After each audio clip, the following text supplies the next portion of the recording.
Las aventuras del vampiro de Sussex, de Arthur Conan Doyle. Holmes acabó de leer cuidadosamente una nota que le había llegado en el último reparto de correo. Luego, con una risita contenida, que era en él lo más cercano a la risa, me la tendió. Como ejemplo de mezcla de lo moderno y lo medieval, de lo práctico y lo demencialmente fantástico, creo que este debe ser indudablemente el límite, dijo. ¿Qué le parece, Watson? Leí lo que sigue. 46 Old Jeffrey, 19 de noviembre. Asunto: vampiros. Señor, nuestro cliente, el señor Robert Ferguson, de Ferguson y Muirhead, mayorista de té, de Mincing Lane, nos ha dirigido una consulta con fecha de la presente en relación a los vampiros. Dado que nuestra firma está enteramente especializada en impuestos de maquinaria, el asunto difícilmente queda dentro de nuestra esfera de actividades, y en consecuencia hemos recomendado al señor Ferguson que le visite a usted y le exponga el caso. No hemos olvidado el éxito de su actuación en el caso Matilda Briggs. Quedamos, querido señor, sinceramente suyos. Morrison y Dodd. Matilda Briggs no era el nombre de ninguna joven, Watson, dijo Holmes en tono reminiscente. Era un buque relacionado con la rata gigante de Sumatra. Es una historia que el mundo no está todavía preparada para oír. Pero, ¿qué sabemos de vampiros? ¿Entra eso en nuestra esfera de actividades? Cualquier cosa es mejor que la inactividad, pero lo cierto es que parece como si nos hubieran trasladado un cuento fantástico de los hermanos Grimm. Extienda el brazo, Watson, y veamos qué nos cuenta la B. Me eché hacia atrás y tomé el enorme fichero al que Holmes había aludido. Lo sostuvo entre sus rodillas, y su mirada fue pasando lenta y amorosamente por el registro donde los viejos casos se mezclaban con la información acumulada a lo largo de su vida. Viaje del Gloria Scott, leyó. Fue un feo asunto. Me parece recordar que usted lo puso por escrito, Watson, aunque no puedo felicitarle por el resultado. Victor Lynch, el falsificador, veneno, lagarto venenoso o gila. Un caso notable ese. Victoria, la bella del circo. Vanderbilt y el ladrón ambulante. Víboras. Víctor, el asombro de Hammersmith. Vaya, querido viejo índice. Nada se le escapa. Escuche esto, Watson. Vampirismo en Hungría. Y también vampiros en Transilvania. Recorrió impacientemente las páginas con la mirada, pero al cabo de una breve lectura ensimismada, dejó a un lado el enorme registro con un gruñido de decepción. Basura, Watson, basura. ¿Qué tenemos nosotros que ver con cadáveres andarines que solo se quedan en sus tumbas si se les clava una estaca en el corazón? Es pura chifladura. Pero indudablemente, dije yo, el vampiro no es necesariamente un muerto. Una persona viva podría tener la costumbre. He leído algo, por ejemplo, de viejos que chupaban la sangre de jóvenes para apoderarse de su juventud. Tiene usted razón, Watson. En una de esas referencias se menciona esta leyenda.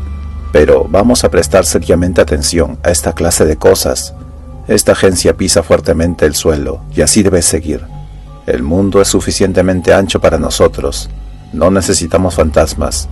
Me temo que no podemos tomarnos al señor Robert Ferguson demasiado en serio. Quizá esta nota sea suya y pueda arrojar alguna luz sobre lo que le preocupa. Tomó una segunda carta que había permanecido olvidada sobre la mesa mientras había estado absorto en la primera. Empezó a leerla con una sonrisa divertida en el rostro, pero esa expresión se fue mutando en otra de intenso interés y concentración. Cuando terminó, permaneció algún rato perdido en meditaciones, jugueteando con la carta entre los dedos. Finalmente se despertó sobresaltado de su ensueño. Mansión Chisman, Laverley. ¿Dónde está Laverley? Está en Sussex, al sur de Horsham. No muy lejos, ¿eh? ¿Y la mansión Chisman? Conozco esa zona, Holmes. Está llena de viejas casas que llevan los nombres de los hombres que la construyeron hace siglos. Tiene usted las mansiones Audley y Harvey y Carrington. A la gente se le ha olvidado, pero sus nombres viven en sus casas. Precisamente, dijo Holmes fríamente. Era una de las peculiaridades de su modo de ser, orgulloso y reservado, el que, si bien almacenaba muy rápida y cuidadosamente en el cerebro toda nueva información, rara vez daba muestras de agradecimiento a aquel que se la hubiera proporcionado. Estoy por afirmar que sabremos muchas más cosas de la mansión Cheeseman en Laverly, antes de haber terminado con esto. La carta es tal como esperaba, de Robert Ferguson. A propósito, dice que le conoce a usted.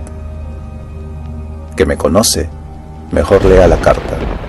Me tendió la carta, llevaba el encabezamiento citado. Decía así: Estimado señor Holmes, me ha sido usted recomendado por mis abogados, pero a decir verdad, el asunto es tan extraordinariamente delicado que resulta sumamente difícil hablar de él. Concierne a un amigo mío en cuyo nombre actúo.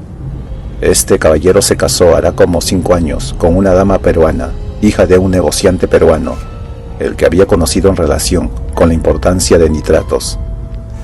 La dama era muy hermosa, pero su cuna extranjera y su distinta religión determinaron siempre una separación de intereses y de sentimientos entre marido y mujer, de modo que, al cabo de un tiempo, el amor de mi amigo hacia ella pudo enfriarse y pudo considerar aquel matrimonio como un error. Sentía que había aspectos del modo de ser de su mujer que nunca podría explorar ni entender. Esto era tanto más penoso cuanto que ella era la esposa más amante que hombre pueda desear, y según toda apariencia, absolutamente leal. Ahora vayamos al punto que le expondré más claramente cuando hablemos. Lo cierto es que esta nota pretende solamente darle una idea general de la situación y averiguar si está usted dispuesto a intervenir en el asunto. La dama empezó a mostrar ciertos rasgos extraños, totalmente ajenos a su carácter habitual, que es dulce y apacible. El hombre había estado ya casado y tenía un hijo de su primera mujer. El muchacho tenía 15 años y era un chico muy simpático y afectuoso, aunque desdichadamente lisiado a consecuencia de un accidente en su infancia. En 2 ocasiones se sorprendió a la mujer en el momento de atacar al pobre muchacho, sin la menor provocación por parte de éste. Una de las veces le golpeó con un bastón, causándole un gran moretón en el brazo. Eso no fue nada, sin embargo, si se compara con su conducta con su propio hijo, un niñito que aún no ha cumplido el año. En cierta ocasión, hace cosa de un mes, este niño había sido dejado solo por su aya durante unos pocos minutos. Un fuerte grito del niño, como de dolor, hizo volver al aya. Cuando ésta entró corriendo en la habitación, vio a su ama, la señora de la casa, inclinada sobre el niño y aparentemente mordiéndole en el cuello. El niño tenía en el cuello una pequeña herida por la que salía un hilillo de sangre. El aya quedó tan horrorizada que quiso llamar al marido, pero la dama le imploró que no lo hiciera, e incluso le dio 5 libras como precio de su silencio. No dio ninguna explicación y de momento no se habló más del asunto. Aquello dejó, sin embargo, una impresión terrible en el aya, y desde entonces vigiló estrechamente a su ama, y montó una guardia más cuidadosa sobre el niño, al que quería tiernamente. Le pareció que, del mismo modo que ella vigilaba a la madre le vigilaba a ella, y que cada vez que se veía obligada a dejar solo al niño, la madre esperaba llegar hasta él. El aya guardó al niño día y noche la silenciosa madre vigilante parecía estar al acecho, como el lobo acecha al cordero. Esto le pareció increíble, y sin embargo le ruego que se lo tome con toda seriedad, porque la vida de un niño y la cordura de un hombre pueden depender de ello. Finalmente llegó el día tremendo en que los hechos no pudieron seguir siendo ocultados al marido. Los nervios del aya no resistieron. No podía seguir soportando la tensión, y se lo contó todo al hombre. A él le pareció aquello una historia tan descabellada como ahora puede parecérselo a usted. Sabía que la suya era una esposa amante, y salvo por los ataques contra su hijastro, una madre amante. ¿Cómo entonces era posible que hubiera herido a su querido niñito? Le dijo al aya que estaba disparatando, que sus sospechas eran las de una demente, y que no podían tolerarse semejantes infundios contra la señora. Mientras hablaban, se oyó un grito de dolor. Aya y Amo se abalanzaron juntos hacia el cuarto del niño. Imagínense sus sentimientos, señor Holmes, cuando vio a su mujer levantarse de la posición de arrodillada junto a la cuna y vio sangre en el cuello al descubierto del niño y sobre la sábana. Profiriendo un grito de horror, volvió hacia la luz el rostro de su mujer y le vio sangre alrededor de los labios. Era ella, más allá de toda duda, la que había bebido sangre del pobre niño. Así está la cosa. La mujer está ahora confinada en su habitación. No ha habido explicaciones. El marido está medio enloquecido.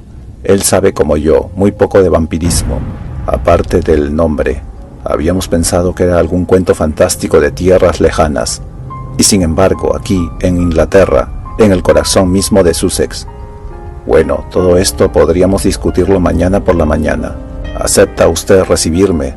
¿Querrá emplear sus notables talentos en ayuda a un hombre aturdido? Si es así, tenga la amabilidad de caligrafiar a Ferguson, Mansión Chisman, Lamberley, y estaré en sus habitaciones a las 10. Postdata, creo que su amigo Watson jugaba al rugby en el equipo de Blackheath, cuando yo era 3/4 en el de Richmond. Es la única referencia de orden personal que puedo darle. Sinceramente suyo, Robert Ferguson. Claro que lo recuerdo, dije dejando la carta. El grandulón Bob Ferguson, el mejor 3/4 que nunca tuvo Richmond. Fue siempre un tipo excelente. Es muy suyo el preocuparse por el problema de un amigo. Holmes me miró pensativamente y meneó la cabeza. Watson, jamás lograré alcanzar sus fronteras, dijo. Hay en usted posibilidades inexploradas. Haga el favor de enviar un cable. Como un buen chico, estudiaré su caso gustosamente. ¿Su caso? No debemos permitir que piense que esta agencia es un asilo de retrasados mentales. Claro que es su caso. Envíele el cable y olvídese del asunto hasta mañana. La mañana siguiente, puntualmente a las 10, Ferguson entró en nuestra salita. Yo le recordaba como un hombre alto y flaco, de miembros sueltos, con una veloz carrera que le había permitido burlar a muchos defensas contrarios. Creo que no hay cosa más penosa que encontrarse con los restos naufragados de un atleta que se ha conocido en su plenitud. Su fuerte estructura estaba abatida, su pelo rubio era ralo y estaba cargado de hombros. Temí suscitar en él impresiones correlativas. «Hola, Watson», dijo, y su voz seguía siendo grave y cordial. «¿No tiene usted exactamente el mismo aspecto del hombre al que yo tiré por encima de las cuerdas en Alder Park? Supongo que yo también debo estar un tanto cambiado, pero han sido estos últimos 1 o 2 días los que me han envejecido. He visto por su telegrama, señor Holmes, que es inútil que me presente como emisario de otra persona. Es más fácil el trato directo. Desde luego, pero puede usted suponer lo difícil que resulta hablar así de la mujer que uno está obligado a proteger y ayudar. ¿Qué puedo hacer? ¿Cómo voy a acudir a la policía con semejante historia? Pero hay que proteger a los niños. Es que está loca, señor Holmes. Llevará esto en la sangre. ¿Ha conocido usted algún caso parecido en su carrera? Por el amor de Dios, deme algún consejo, porque yo no doy más de mí. Es muy natural, señor Ferguson. Ahora siéntese y cálmese, y deme algunas respuestas claras. Puedo asegurarle que yo sí puedo dar muchísimo más de mí, y que confíe en encontrar alguna solución. Ante todo, dígame, ¿qué pasos ha dado? ¿Sigue su mujer cerca de los niños? Tuvimos una escena terrible. Es una mujer amantísima, señor Holmes. Si alguna vez una mujer ha amado a su marido en cuerpo y alma, esa es ella. Le partió el corazón el que yo hubiera descubierto ese secreto, ese horrible e increíble secreto. Ni siquiera dijo nada. No dio a mis reproches otra respuesta que una expresión como enloquecida y desesperada en sus ojos al mirarme. Luego se fue corriendo a su habitación y se encerró en ella. Desde entonces se ha negado a verme. Tiene una doncella llamada Dolores, que ya estaba a su servicio antes de que se casara. Es una amiga más que una criada. Le lleva la comida. Entonces, el niño no está en peligro inmediato. La señora Manson el Aya ha jurado que no le dejará ni de día ni de noche. Puedo confiar por entero en ella.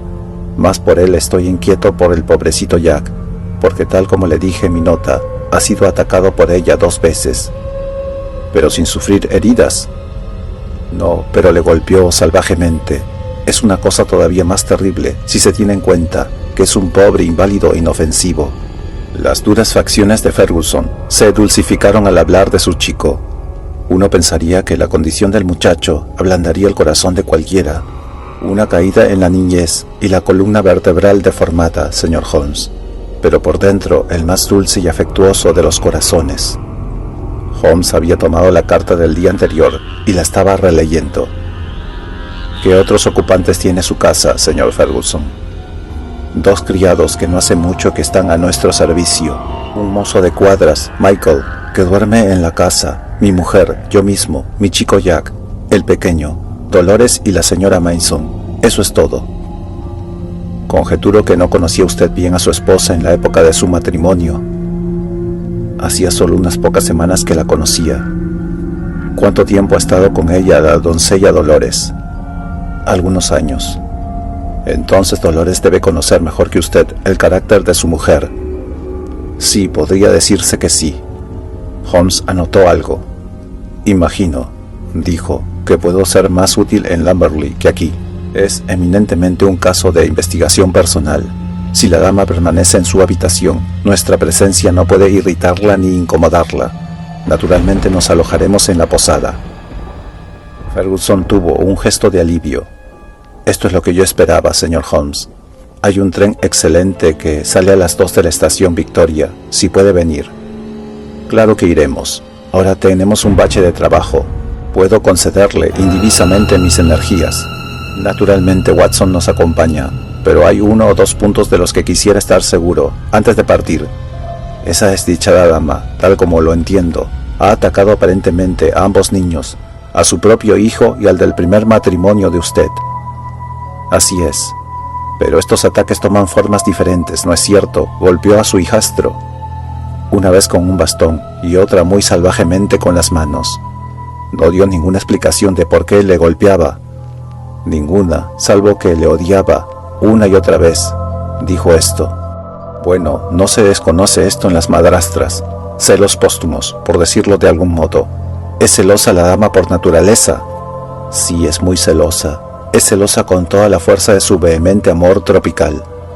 Pero el muchacho tiene 15 años, creo haber entendido, y probablemente estará muy desarrollado mentalmente, puesto que su cuerpo está tan limitado en la acción. No dio él ninguna explicación de esos ataques. No, declaró que no había ninguna razón para ellos. ¿Hicieron buenas migas en otros tiempos? No, nunca hubo amor entre ellos. Y sin embargo, dice usted que es un chico muy afectuoso. En todo el mundo no puede haber otro hijo tan ferviente. Mi vida es su vida. Está absorto en todo lo que digo y hago. Holmes anotó nuevamente algo. Permaneció un rato perdido en sus pensamientos. Sin duda usted y su hijo eran grandes camaradas antes de este segundo matrimonio. Estaban muy cerca el uno al otro, ¿no es cierto? Sí, muy cierto. Y el chico, siendo tan afectuoso de naturaleza, estaría muy apegado, sin duda, a la memoria de su madre. Sí, mucho. Parece ser, desde luego, un interesantísimo muchacho. Otro punto acerca de esos ataques. Los extraños ataques contra el niño pequeño y las agresiones contra su hijo se produjeron en los mismos periodos. En el primer caso así fue. Fue como si se hubiera adueñado de ella una especie de frenesí y hubiera descargado su furia contra ambos. En el segundo caso, Jack fue la única víctima. La señora Mason no tenía quejas en torno al niño. Eso ciertamente complica las cosas. No acabo de seguirle, señor Holmes. Probablemente no. Uno se forma teorías provisionales y espera a que el tiempo o nuevos acontecimientos los disparaten. Una mala costumbre, señor Ferguson, pero el hombre es débil. Me temo que su viejo amigo aquí presente haya dado una visión exagerada de mis métodos científicos. Sin embargo, en el punto en que estamos, me limitaré a decir que su problema no me parece insoluble y que puede contar con que estaremos en la estación Victoria a las 2. Era ya entrada la tarde de un triste y brumoso día de noviembre, cuando tras dejar el equipaje en la posada Checkers de Lamberley, Viajamos en coche por un largo y serpenteante camino arcilloso de Sussex, y llegamos finalmente a la vieja casa de campo aislada en que vivía Ferguson. Era un edificio grande y complicado, muy antiguo en su parte central, muy nuevo en las alas, con altas chimeneas estilo Tudor y un techo picudo de lajas de Horsham cubiertas de liquen. Los peldaños de la entrada estaban redondeados por el desgaste, y los viejos azulejos que adornaban el pórtico tenían el emblema de un queso y un hombre, en honor al constructor original. En el interior los techos estaban estriados por macizas vigas de roble, y los suelos irregulares se combaban en pronunciadas curvas. Un olor a cosa vieja y enmohecida invadía todo aquel vetusto edificio. Había una gran sala central, y a ella nos condujo Ferguson. Allí, en una gran chimenea anticuada, cuyo manto de hierro llevaba inscrita la fecha 1670, brillaba y chisporroteaba un espléndido fuego de troncos.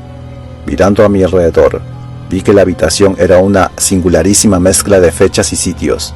Las paredes, medio atarzonadas, podían muy bien haber pertenecido al caballero campesino del siglo XVII. Estaban ornamentadas, sin embargo, en la parte inferior, por una línea de acuarelas modernas, elegidas con gusto, mientras que en la parte superior, donde un yeso amarillento ocupaba el lugar del roble, colgaba una hermosa colección de utensilios y armas sudamericanas, que se había traído sin duda consigo la dama peruana que estaba en el piso de arriba. Holmes se puso de pie, con esa pronta curiosidad que surgía de su impaciente cerebro, y la examinó con bastante atención. Volvió con mirada pensativa. «Vaya, vaya», exclamó.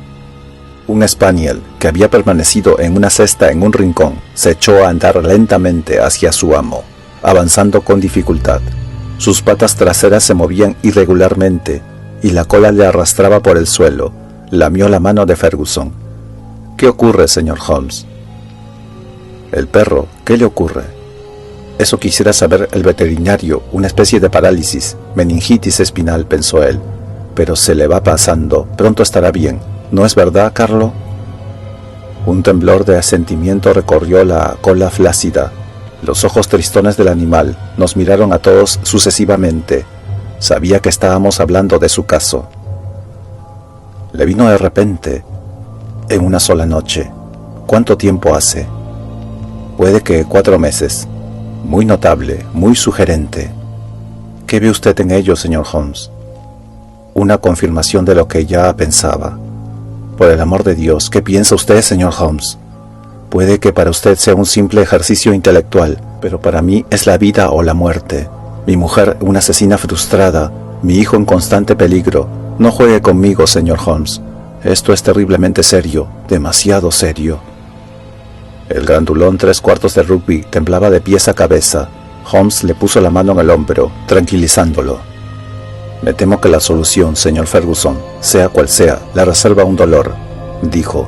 «Se lo atenuaré todo lo que pueda. Por el momento no puedo decir más, pero espero tener algo definitivo antes de salir de esta casa». «Dios quiera que así sea. Si ustedes me disculpan, caballeros, subiré a la habitación de mi mujer y veré si se ha producido algún cambio». Estuvo ausente algunos minutos, durante los cuales Holmes reanudó su examen de los objetos curiosos de la pared. Cuando nuestro anfitrión volvió, estaba claro por su expresión abatida que no había hecho ningún progreso. Le acompañaba una joven, alta, esbelta, de tez morena. «El té está listo, Dolores», dijo Ferguson. «Cuídese de que su ama tenga todo lo que desee». «Está muy mala», exclamó la muchacha, mirando a su amo con ojos indignados. «No pide comida, está muy mala, necesita un médico. Me da miedo estar sola con ella sin un médico». Ferguson me miró con una interrogación en los ojos. «Me encantaría ser de alguna utilidad». «¿Recibirá su ama al doctor Watson?» «Que venga, no se lo preguntaré, necesito un médico». «Entonces iré con usted de inmediato». Seguía la muchacha, que temblaba presa de un fuerte nerviosismo, por las escaleras y por un viejo pasillo. A su extremo había una maciza puerta lacada de hierro. Se me ocurrió al verla que si Ferguson trataba de llegar por la fuerza junto a su mujer, la cosa no le resultaría fácil. La muchacha se sacó una llave del bolsillo y las pesadas planchas de roble crujieron sobre sus viejos goznes. Entré y ella me siguió rápidamente, cerrando la puerta detrás de sí. En la cama vi una mujer evidentemente con mucha fiebre. Estaba consciente solo a medias, pero cuando entré, unos ojos asustados pero hermosos me miraron con miedo. Al ver a un extraño, pareció sentir alivio, y con un suspiro dejó caer nuevamente la cabeza sobre la almohada. Avancé hacia ella pronunciando algunas palabras de confortación, y permaneció quieta mientras le tomaba el pulso y la temperatura. Uno y otra estaban altos, y sin embargo mi impresión fue que su condición era más de excitación mental y nerviosa que no de auténtica enfermedad. Ha estado así un día, 2 días, temo que se muera, dijo la muchacha. La mujer volvió hacia mí su hermoso rostro encendido. ¿Dónde está mi marido? Está abajo y le gustaría verla. No le veré, no le veré. Y pareció entrar de nuevo en el delirio. Un diablo, oh, ¿qué puedo hacer con ese demonio? ¿Puedo ayudarla en algo? No, nadie puede ayudarme, se acabó, todo está destruido. Haga lo que haga, todo está destruido.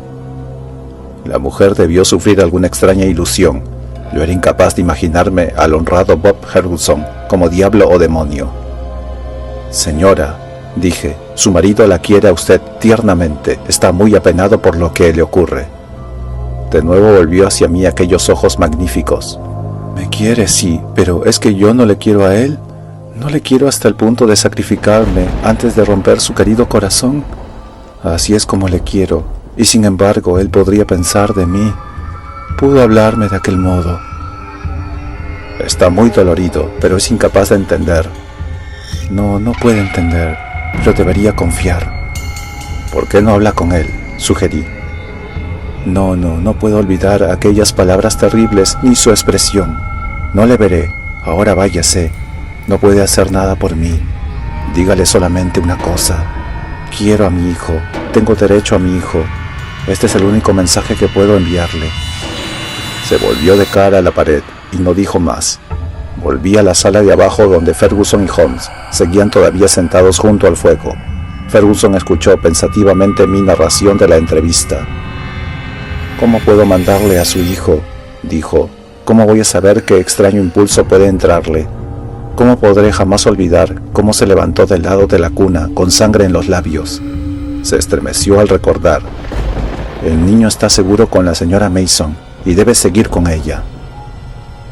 Una doncella de elegante uniforme, la única cosa moderna que podía verse en la casa, había traído un poco de té. Mientras lo estaba sirviendo, se abrió la puerta y un jovencito entró en la habitación. Era un muchacho que llamaba la atención, cara pálida, cabello rubio, expresivos ojos azul pálido, que se encendían en súbita llama de emoción y alegría cuando su mirada se posaba en su padre. Se abalanzó hacia él y le rodeó el cuello con los brazos, con el abandono de una adolescente enamorada. «Oh, papá», gritó, «no sabía que ya estuvieras de vuelta. Habría estado aquí esperándote. Oh, qué contento estoy de verte». Ferguson se liberó suavemente del abrazo, con ciertas muestras de turbación. «Querido muchacho», dijo, dando unos tiernos golpecitos en la rubia cabeza. «He vuelto pronto porque he podido convencer a mis amigos, el señor Holmes y el doctor Watson, para que vinieran a pasar la velada con nosotros». «¿Es el señor Holmes, el detective?» «Sí». El jovencito nos miró de un modo penetrante y, según me pareció, poco amistoso. «¿Qué me dice de su otro hijo, señor Ferguson?», preguntó Holmes. «¿Podríamos ver al bebé?» «Pídele a la señora Mason que baje al niño», dijo Ferguson. El muchacho se marchó con un andar extraño, bamboleante, que delató a mis ojos médicos que sufría de una afección espinal. Volvió al poco rato y detrás de él venía una mujer alta y delgada que llevaba en sus brazos a un hermosísimo niño, de ojos negros y pelo rubio, una maravillosa mezcla de lo sajo y lo latino. Ferguson evidentemente estaba loco por aquel niño, ya que lo tomó en sus brazos y lo acarició tiernamente. «Y pensar que alguien puede tener el corazón tan duro como para hacerle daño», murmuró, bajando la mirada hacia la pequeña mancha rojo vivo del cuello del querubín. Fue en aquel momento cuando casualmente miré a Holmes, viéndole una expresión singularísimamente concentrada, Su cara estaba inmóvil, como tallada en marfil, y sus ojos, que por un momento habían mirado a padre e hijo, estaban ahora enfocados, con vehemente curiosidad, en algo que se encontraba al otro extremo de la habitación. Siguiendo su mirada, no pude suponer que contemplaba el melancólico jardín mojado. Cierto que había una persiana medio cerrada por la parte de afuera, obstruyendo la visión, pero con todo era indudablemente la ventana lo que Holmes miraba con concentrada atención. Luego sonrió y su mirada volvió al bebé. En su cuello regordete estaba la pequeña señal hinchada. Sin decir nada, Holmes la examinó atentamente. Finalmente tomó y agitó levemente uno de los pequeños puños que revoloteaban ante su cara. «Adiós, hombrecito, has tenido un extraño comienzo en la vida. Aya quisiera tener unas palabras con usted en privado». Se la llevó aparte y le habló vehementemente durante algunos minutos. Solo pude oír las últimas palabras, que fueron: «Espero que su inquietud no tarde en quedar apaciguada». La mujer, que parecía ser una criatura de la especie huraña y silenciosa, se retiró con el niño. «¿Cómo es la señora Mason?», preguntó Holmes. «No muy convincentemente externamente, como puede ver, pero tiene un corazón de oro y quiere muchísimo al niño». «¿Te gusta la señora Mason, Jack?». Holmes se volvió repentinamente hacia el muchacho, cuya expresiva cara se ensombreció. Negó con la cabeza.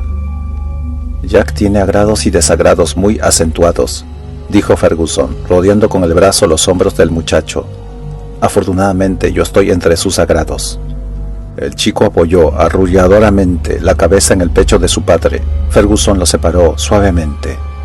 «Vete ya, Jack, pequeño», dijo, y contempló a su hijo con mirada amorosa hasta que hubo desaparecido. «Ahora, señor Holmes», prosiguió cuando el chico se hubo ido, «realmente me doy cuenta de que le he metido en un problema sin solución, porque ¿qué puedo hacer aparte de concederme su simpatía? Debe ser un asunto extremadamente delicado y complejo desde su punto de vista». «Es ciertamente delicado», dijo mi amigo con una sonrisa divertida, «pero ahora no se me representa complejo. Ha sido un caso propio para la deducción intelectual. Pero cuando esta deducción intelectual original se ve confirmada punto por numerosos incidentes independientes, entonces lo subjetivo se hace objetivo, y podemos decir confiadamente que hemos llegado a la meta. De hecho, ya había llegado a ella antes de salir de Baker Street. El resto ha sido meramente observación y confirmación». Ferguson se llevó su manzana a la arrugada frente. «Por el amor del cielo, Holmes», dijo roncamente, «si es usted de ver la verdad de este asunto, no me mantenga en la inquietud. ¿En qué posición me encuentro? ¿Qué debo hacer? No me importa cómo haya llegado usted a establecer los hechos, mientras realmente los conozca. Desde luego le debo una explicación y la tendrá. Pero me permite llevar las cosas a mi manera. ¿Puede recibirnos la dama, Watson? Está enferma, pero goza de toda su razón». «Muy bien, solo en su presencia podremos aclararlo todo. Subamos a verla». «No me recibirá», exclamó Ferguson. «Oh, sí, lo hará», dijo Holmes. Garrapateó unas pocas líneas en un papel. «Usted al menos tiene la entrada libre, Watson. Tendría la bondad de entregarle esta nota a la dama». Subí nuevamente y entregué la nota a Dolores, que abrió la puerta cautelosamente. Al cabo de un minuto oí un grito en el interior. Un grito en el que parecían mezclarse la alegría y la sorpresa. Dolores sacó la cabeza por la puerta. «La recibirá y escuchará», dijo. Ferguson y Holmes subieron a mi llamada. Cuando entramos en la habitación, Ferguson dio 1 o 2 pasos hacia su mujer, que se había incorporado en la cama, pero ella hizo con la mano ademán de detenerle. Ferguson se dejó caer en un sillón, y Holmes y yo nos sentamos a su lado. Después de una inclinación de cabeza a la dama, que miró a Holmes con los ojos dilatados por el asombro. «Creo que podríamos prescindir de Dolores», dijo Holmes. «Oh, muy bien, señora, si prefiere que se quede, no tengo nada que objetar. Mire, señor Ferguson, soy un hombre ocupado, con muchas visitas, y mis métodos tienen que ser breves y directos. La operación quirúrgica más rápida es la menos dolorosa. Permítame que antes que nada le diga algo que tranquilizará a su espíritu. Su mujer es muy buena, muy amante, y ha sido tratada muy mal». Ferguson se puso en pie con un grito de alegría. «Demuéstreme esto, señor Holmes, y estaré en deuda con usted para siempre». «Lo haré, pero al hacerlo le heriré profundamente en otra dirección. No me importa si libera de culpa a mi mujer. Todo lo demás que hay en el mundo no es nada comparado con eso. Permítame contarle entonces el curso de los razonamientos que pasaron por mi mente en Baker Street. La idea de un vampiro me resultaba absurda, y sin embargo su observación era precisa. Usted había visto a la dama levantarse de junto a la cuna del niño, con sangre en los labios. Cierto. ¿No se le ocurrió que puede chuparse una herida con propósitos distintos al de extraer sangre? ¿Acaso no hubo una reina en la historia de Inglaterra que chupó una herida para sacar de ella el veneno? ¿Veneno? Cosa corriente en Sudamérica. Mi instinto percibió la presencia de esas armas de la pared antes de haberlas visto.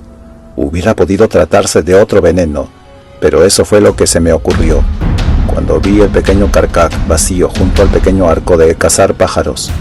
Esto era exactamente lo que esperaba ver. Si el niño resultaba pinchado con una de esas flechas impregnadas en curare o en cualquier otro alcaloide diabólico, moriría a menos que se chupara el veneno de la herida.